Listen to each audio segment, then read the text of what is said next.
আসসালামু আলাইকুম। হ্যাঁ, আপনারা যারা ভুট্টা চাষ করে থাকেন তারা হয়তো আপনাদের ভুট্টার জমিতে পরিদর্শন করলে এমন কিছু বড় বড় গাছ থাকে, অ্যাকচুয়ালি যারা রোগমুক্ত গাছ। তো এগুলোর পাশাপাশি এরকম মাঝখানে বা ক্ষেতের পাশে দেখবেন কিছু ছোট ছোট গাছ পাওয়া যায়, যেটাকে আমরা বুশি প্লান্ট অনেক সময় বলি, বা যেটা মূল সমস্যা অ্যাকচুয়ালি এটাকে বলা হয় ভুট্টার স্টান ডিজিজ অ্যাকচুয়ালি।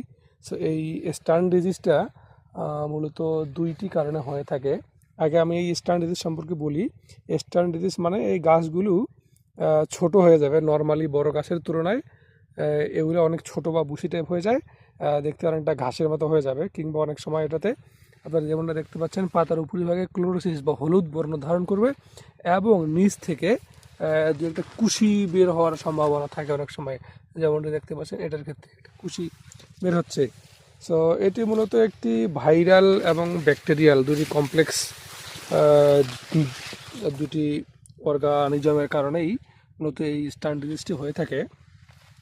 সো আর এটার জন্য যে ভেক্টর অ্যাকচুয়ালি বা যে পোকাটি ছড়ায় এই স্টান ডিজিজ, সেটি মূলত ভুট্টার লিফ হপার লিফ হপার নামে এক ধরনের পোকা আছে, যেটির কারণেই মূলত এই স্টান ডিজিজটি ভুট্টার জমিতে দেখা যায়। এটি ব্যাপক পরিমাণে হলে আপনার জমিতে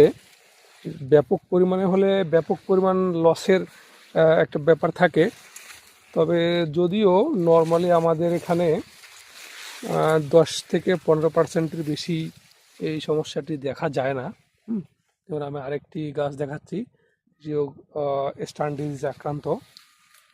তো এই সমস্যার কারণে ভুট্টা যখন আসলে আর্লি ভেজিটেটিভ স্টেজে থাকে, আর্লি ভেজিটেটিভ স্টেজ বলতে আমরা যেটাকে সোয়িংয়ের পর ভুট্টা যখন গাছ বের হয়ে আসে, এটা আপনার 2 পাতা থেকে 6 পাতা বা 8 পাতা পর্যন্ত এই সময়টাতে আপনার যেন এই leaf hopper, corn leaf hopper, এই পোকাটি আপনার জমিতে না লাগে সেই দিকটাতে মাথায় রাখতে হবে।